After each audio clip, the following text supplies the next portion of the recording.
Hello, boys and girls. Hi. Ooh, a little wobbly there. Ooh, that's weird. Okay. Hey, this is Ted. This is Ride with Ted. I'm Ted. And you're not. Oh my God, it's so wobbly. Stop. Oh my God. So yeah, here I am out on the bike. How you guys doing? Oh my God. I've been gone. Well, as you know, I've been off. I'm sorry. The weather just hasn't been conducive to motorcycle riding. I can tell you that for certain. Temperatures have been in the teens and the 20s. It's been freaking cold here in North Carolina, and I have the same feeling about riding in the cold that I do riding in the rain. And you know how I feel about riding in the rain. I don't like it. I don't like riding when it's cold out either, because I don't like bundling up when I ride. I don't like that because I feel like I have less comfort, and when I'm uncomfortable I feel distracted, and you're not supposed to ride a motorcycle when you're distracted, you know? Anyway, so yeah, I just haven't been riding, and it's been a couple weeks since I did my last video. I've lost a few subscribers. Oh, whatever. What are you gonna do, right? I don't know. So anyway, yeah, here we are in the new year, and it's January, and I'm riding my bike. Thank you. But a couple things. So mostly everything's been cool, and we're just, you know, I'm glad to be back out on the bike. That's the number one thing. I'm just glad to be back out on the bike. In case you guys didn't know, well, maybe you saw it, I don't know, Harley-Davidson released their new bike premiere, where they showcase all their new bikes for the 2024 model year. I don't know if you guys saw that or not. So I watched it, and this is something I'm always looking forward to. Whenever Harley-Davidson comes out with their new model year, I enjoy watching that, because it's always really fun. It's informative. It's exciting for me because I'm a Harley guy. In previous years, what they have done, they would have this whole big thing on stage somewhere, and they would invite dealers and all kinds of people there to look at the new vehicles, you know, to come and look at all the new motorcycles and stuff, and make a huge production out of it. Well, the past couple of years they haven't done that. They decided to do it cheaply, and do it just, well, I'm sure you spend a shit ton of money doing it, but they just do it. They create a big video, and then they push out the video, and they do it that way.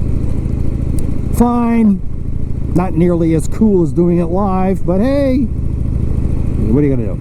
So anyway, so I watched it, and I was, what's the word I want to use? I don't know. Like I said, like, I'm a Harley guy through and through. I bleed orange, right? Orange and black. That's me. I'm just a Harley guy, right? So I like everything they do, with a few exceptions. So I'm watching it, and I'm like, oh yeah. Well, what else?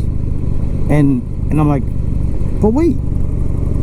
Where I think I would know. Okay, so I'm like really excited, and I'm watching, and I'm like, okay, so mostly what they talked about was the new Street Glide, the new Road Glide,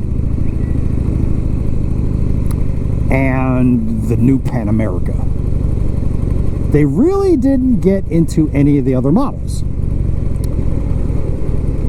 So I'm watching, and I'm like, okay, no, look, Harley-Davidson always, their fit and finish on their bikes is just always, everybody knows, their fit and finish on their bikes is just absolutely freaking phenomenal. It's great stuff, right? And one of the other things that everybody usually looks for every model year with Harley-Davidson is the colors that they're going to offer. They usually add new colors every year. They change it up, and they add some cool colors, right?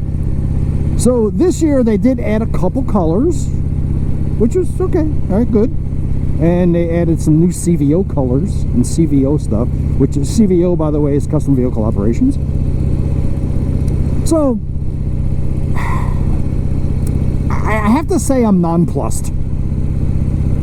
I was like, meh.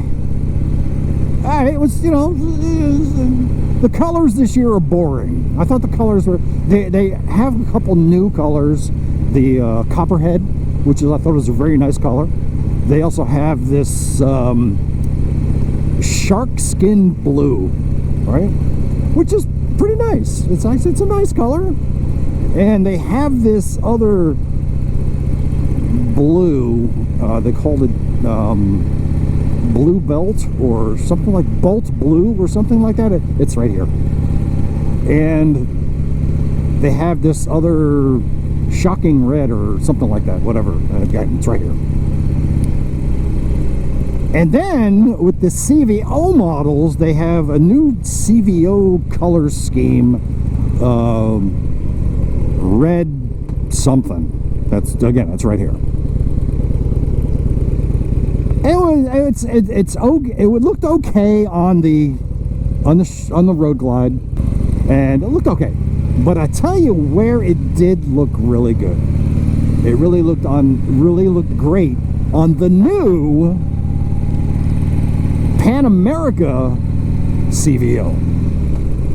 It looked freaking cool as hell on that. Now let me tell you about I'm going to skip everything and just talk right about the Pan America CVO. Man, they went all out with this thing. They got the painted frame. They, you know, the little intricate little things, like, you know, the guards. They painted all red, but it's just that the color scheme on the new CVO, and they included the panniers and a top box, and it's really, really great. I'm really impressed with it.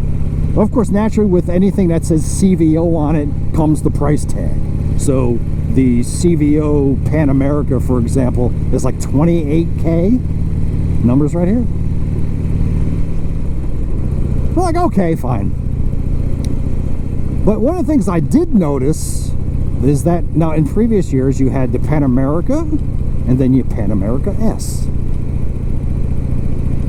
So being the Pan America, the plain Pan America without the height adjustment, that particular Pan America doesn't exist anymore. It's just the Pan America S Special. Pan America S Special. And of course the CVO Pan America. It's kind of a shame that they eliminated the plain Pan America. Maybe they just weren't selling. I don't know. First and foremost, even though I am a bloodthirsty Harley-Davidson guy, right? Harley-Davidson's me. You know that. I've told you that. And you know I've always loved the Sportster. I'm a Sportster guy. I own a Sportster. But here's the thing. Once they eliminated the Evolution Sportster, once they eliminated the Evo engine, they introduced the new Sportster S. Okay, fine. I'm not too impressed with that yet. I haven't ridden it, but then they introduced the Nightster, and then once they introduced the Nightster, all the other Sportster lines went away. The Iron 883, the Iron 1200, it's all gone. So the only thing you have with the Sportster line that's available now is the Sportster S and the Nightster. I do not like the Nightster. I don't like it at all. Now I've never ridden one, but I've seen it in person. And what I do not like about the Nightster, and you might think this is crazy, but once I say this, you will not be able to unsee it. I promise you. Stop wiggling. You will not be able to unsee this. The Nightster looks like a Honda Rebel. I'm telling you, look at the Honda Rebel, then look at the Harley Nightster. And you're gonna go, oh my God, it looks like the same bike. granted, the Honda Rebel's tank is a little more angled than the Sportster, the Nightster, I should say. It's a little more angled, but it looks kind of the same. That's why I don't like it. It doesn't look like a Sportster. A Sportster has looked like it has from its inception, from 1957 right up to 2022. You knew, well, 2021, you knew what a Sportster was. You could see, you could tell just by looking at it, right? I got a scooter in front of me. But once they introduced the Nightster and the other ones went away, you can look at a Sportster and you go like, that's not a Sportster. So even with the Sportster S, it may look cool and all that crap, whatever, it doesn't look like a Sportster.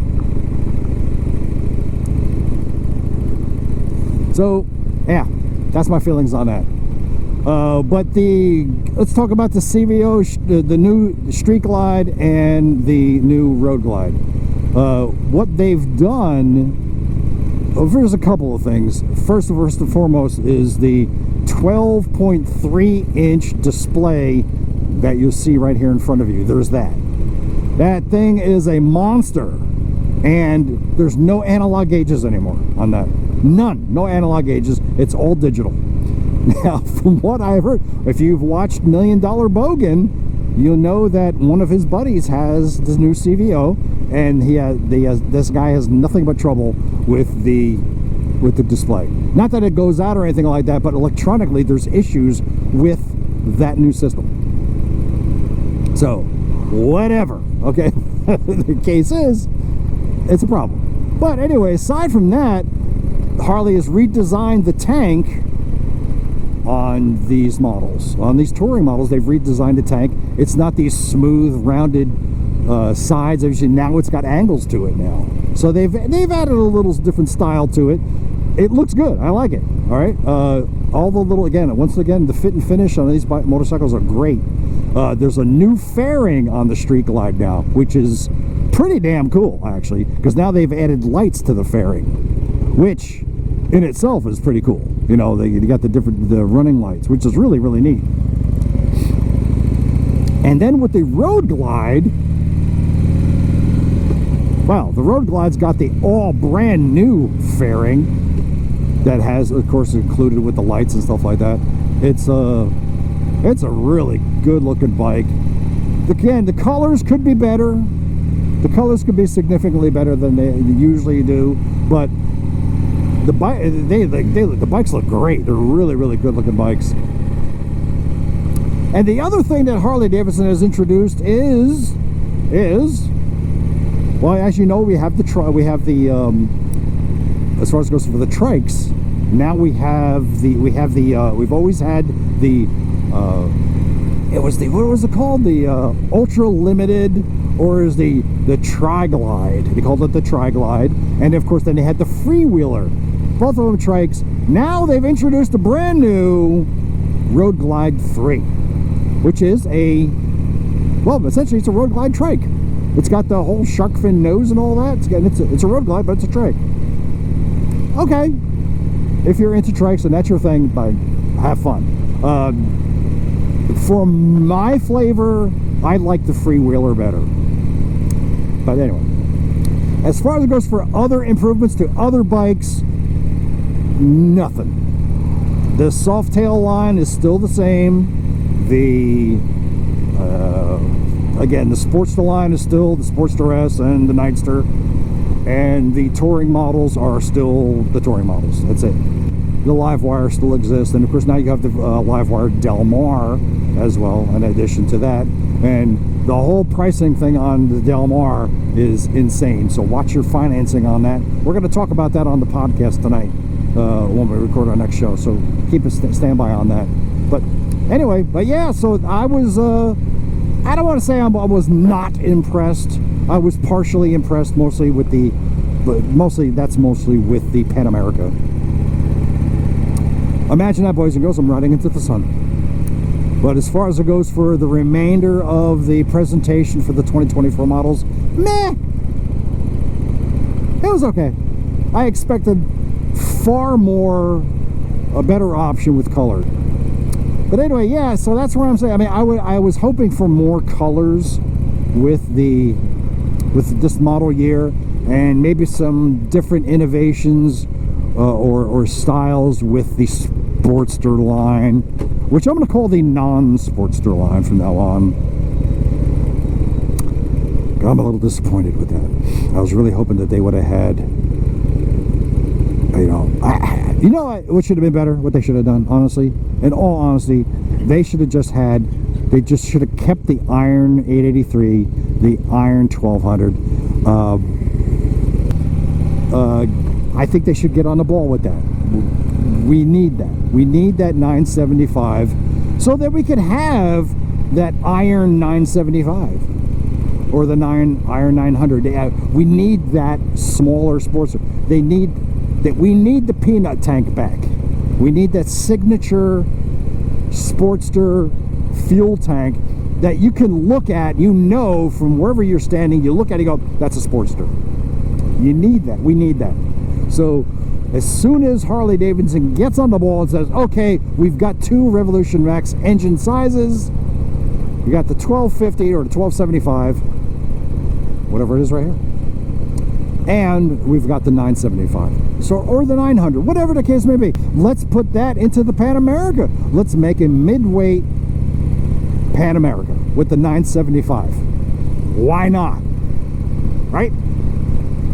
And as far as it goes for the Chinese model that everybody seems to be hung up on, that X500, that they have not sold here in the United States. It's only available overseas. I know $1 Million Bogan has been riding one in the past few episodes. He has ridden one. Actually, Parry wrote it, his friend Parry.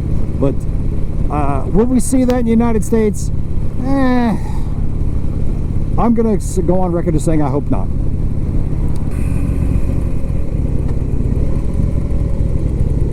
Oh no, get the hell out of here. That's a massive, massive bummer. Oh, that's a disappointment. My route has been altered because of a detour sign. As I was saying before I was rudely interrupted by a detour sign, big announcement. I'm going back to Sturgis. That's right, boys and girls, I am going back to Sturgis. I made the decision. I thought about it at great length, had some discussions, and I'm going back. Difference is, this time I am camping. That's right. I'm going to trailer the bike, and I'll be driving my truck, and I'll be camping in my truck. And I've already got the supplies necessary for doing this camping thing. So that's the deal. I know where I'm staying. I've already made reservations at the campground. So that's set. I will be leaving now. I believe it's the 2nd. No, I take that back. What are the dates are here? I forget. It's like July 30th through August 11th, something like that. Yeah. So I'm gonna be there from the 2nd through the 11th, the Saturday to Sunday. I'll be checking out on or maybe the 11th. If I get tired and bored and I just want to come home early, I'll leave on the Saturday, but whatever. So yes, so 2nd through the 11th, I'll be in Sturgis. I haven't decided if I'm going to disclose where I'm staying yet, but we'll see. Probably not. We'll see. But I'm camping. I'm not camping at the Buffalo Chip. I do know that for certain. So that's it. So I'm going to be saving so much money by doing it this way. And again, as I have already planned, I'm going to be, because I am camping, I'm going to be doing things a little bit differently. I'm going to be doing my social media content creator crap the first 2 days instead of 3, and then the rest of the time I'm going to be riding. I'm going to ride a lot. No need for me to go back to Devil's Tower because I was already there. No need to go to Mount Rushmore, already there. But I am going to make some stops to some of the other sites that I missed this past time.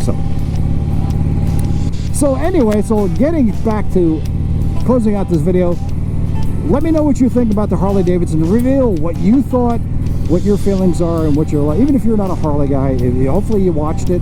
If you're a Harley guy or gal and you watched it, fine, just let me know. All right, but that's it. And let me hear from you. Let you go, okay? And we'll discuss all that crap. All right, boys and girls, that's it. I hope you enjoyed this video. If you did, please give me a big thumbs up, a huge thumbs up. Don't forget to subscribe if you're not subscribed already. Let's get back those subscribers that I lost. So let's do that. Yeah, I'm down to 490 or 491 or something like that. So let's try to get the numbers back up. And if you did subscribe, don't forget to comment down below. I will respond to your comments. You know that. And hey, look, spread the word. Tell your friends about me, all right? And about the channel and all that. And that's all I've got for now. We will meet again very soon in the next video. That's it, kids. All right, rock and roll. Peace out. You'll be good. I'd say.